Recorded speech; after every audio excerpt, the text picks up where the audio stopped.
আমি সোহানি, ইংরেজিতে যাকে বলে বিউটিফুল, আমি সেরকমই। তাই পাড়ায় ছেলেদের মধ্যে আমার চেহারা নিয়ে গল্পগুজব কম ছিল না। ওদের সামনে দিয়ে হেঁটে যাওয়ার সময় ওদের যে অবস্থা হতো তা দেখে আমার মনে মনে একটু কষ্টই হতো, কিন্তু কি আর করা যাবে, বাচ্চা ছেলেদের দিয়ে তো কাজ চলবে না আমার। তাই কলেজের 2-1 সিনিয়র দাদা ছাড়া আর কারো কাছে যাওয়ার সৌভাগ্য এই আমার হয়নি এখনো। এই তো এটা গতকালের ঘটনা। উফ, এখনো ভাবলেই গায়ে কাঁটা দিয়ে উঠল। রোজকার মতোই বাবা মা অফিসে বেরিয়ে গেল। আমি সবে দরজা বন্ধ করে একটা সিগারেট নিয়ে বসেছি, এমন সময় কলিং বেলটা বেজে উঠল।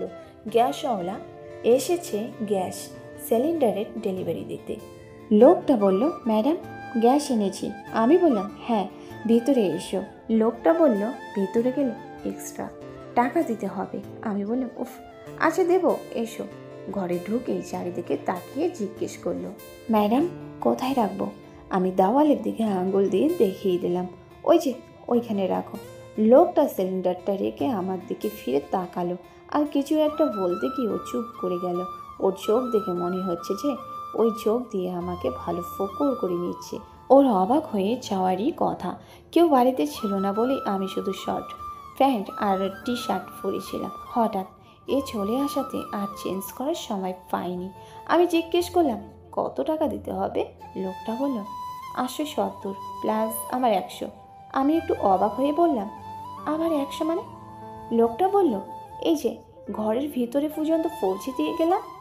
আমি বললাম, তার জন্য 100 টাকা? লোকটা বলল, হ্যাঁ। আমার একটু রাগ হয়ে গেল, তাই বললাম, অত টাকা নেই আমার কাছে, এইটুকুই যথেষ্ট। আমি 19 টাকা লোকটার হাতে দিয়ে বললাম। লোকটা হঠাৎ অসবের মতো বলে উঠল, অনেকক্ষণ ধরে ভদ্রভাবে বলছি রে, ছেলানি করিস না। আমার কানটা গরম হয়ে গেল। আমি বললাম, এ কি, আপনি এইরকমভাবে কথা বলছেন কেন? লোকটা বলল, বার কর টাকা।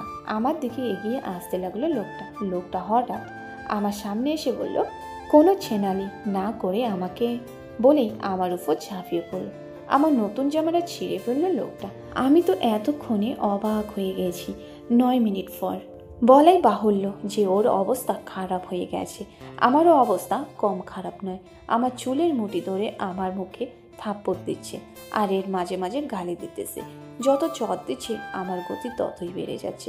আমার নিঃশ্বাস নিতে অসুবিধা হচ্ছিল। ও ছেড়ে দিল আমায়।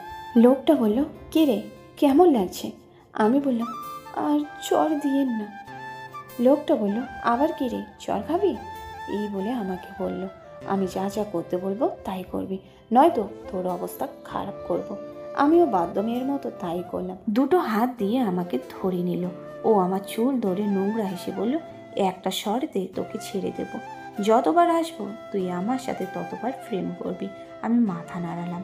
এমন মানুষকে সহজে ছাড়তে চাইলাম না। লোকটা কয়েকবার জোরে ধমকে আমাকে বলল, সামনে হয়ে বস। সামনে বসতেই আমাকে একটা চড় মারল, তারপর চলে যাচ্ছিল।